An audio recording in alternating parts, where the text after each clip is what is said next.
Okay, so this first video is going to briefly talk about some concepts that are sort of introductory to equilibrium, sort of build upon the simulations we did in class. So without further ado, let's get started. Now, so hopefully you do realize that equilibrium is a series of two different reactions. So we can look at the first reaction as we start with some certain amount of reactant, and it's going to proceed. As the reaction proceeds, the rate of that reaction decreases, and we get a curve something like that. Maybe not a little quite so flat line, but again, we know this from rates. You can calculate the different rates of reaction, and that rate should decrease over time, and you get to this plateau where the rate is basically constant, so there's no change in rate. And we now hopefully realize that those reactants produce products. Well, those products can start reacting as well, and that might look something like this, and they're producing reactants, and once again that rate is changing over time as the reaction proceeds. Those former reactants that became products, and now products reacting to produce reactants. And so what you get at some stage is a point where the rates of both reactions are equal. And so that is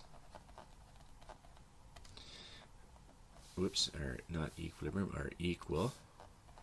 And so the situation we are interested in now is this equilibrium, and how we actually do have still two different reactions taking place, but the rates at which they take place are equal. So this is essentially what we're looking at. You might have a graph that looks a bit like that from one of the simulations.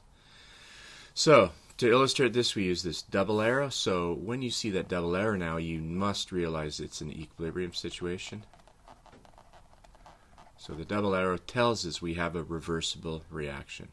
And so we have two reactions, a forward reaction and a back reaction. So in our simple context here, air plus B yielding C plus D, well, that's just the way it was written. I could have just as easily written as C plus D yields A plus B. And so in one direction I have a forward reaction, in the other direction I have a back reaction.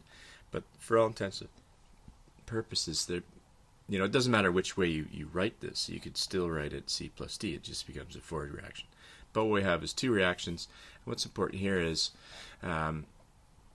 formation of products and the reformation of reactants. That's the back reaction, or opposing reactions. And that's what an equilibrium is, opposing reaction. And this occurs in what's known as a closed system. And you should appreciate what a closed system is, and I'll talk about that in a minute. So conditions do apply for equilibrium. Equilibrium is achieved by a reversible process. So it has to be reversible. Not everything is reversible. And so we're really looking at certain types of reactions. There are certain reactions. And equilibrium is achieved when the rates of the opposing changes are equal. Okay, and that's the double arrow. So the double arrow indicates at equilibrium.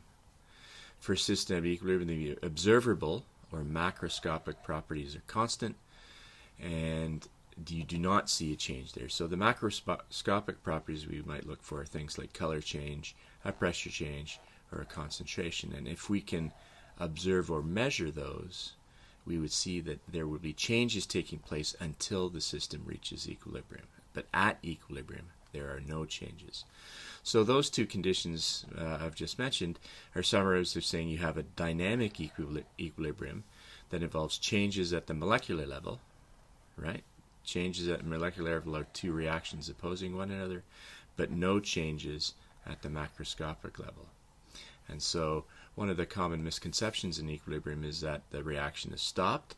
Well, the reaction is not stopped because it's dynamic, And another misconception is that you have equal concentrations, and nowhere does it indicate that the concentrations have to be equal. Concentrations are quite likely not to be equal at an equilibrium.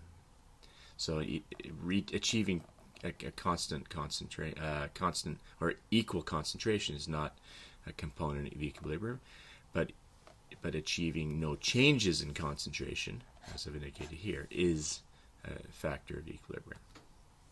Now, two other things. Equilibrium can only be reached in a closed system, so I mentioned that before.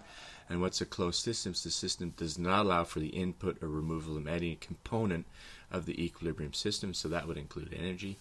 And so by any component, what do we mean here? Well, a component of a system would be, say, adding more of a reactant, because we've changed the system, the nature of the system, by adding some extra reactant, or removing something. That would be a change in the equilibrium. We're going to look at what happens when we do change an equilibrium system, but equilibrium has to be achieved in a closed system. And equilibrium can be achieved from either direction. And so I can just show this here. So in this scenario, we have an Erlenmeyer flask, and we can add some water to that flask, just liquid water. So put a bit of liquid in there, and then we seal it. So now I have a closed system.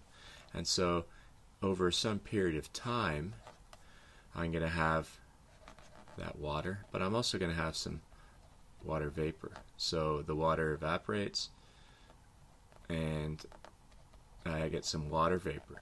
Well, as soon as that water vapor is present, it can start condensing and go back into the liquid phase. And so at some stage, I'm going to reach an equilibrium between H2O liquid and H2O gas. And so I start with the liquid state only, I seal it, and still in the closed system it starts vaporizing, and then I have the equilibrium there. Well, I can also start with a beaker that I put in only water vapor, and I seal it. And once I've sealed it, I have a bunch of water vapor in here, and it's going to start condensing, and so eventually I will get the same situation. I'll get the same equilibrium. I'll get a combination of water vapor and liquid water. So again, it doesn't matter which direction you approach an equilibrium, it will reach equilibrium from either side, either way. And so that's all I'm going to say on this brief little video, this introductory video. So I guess that concludes this video.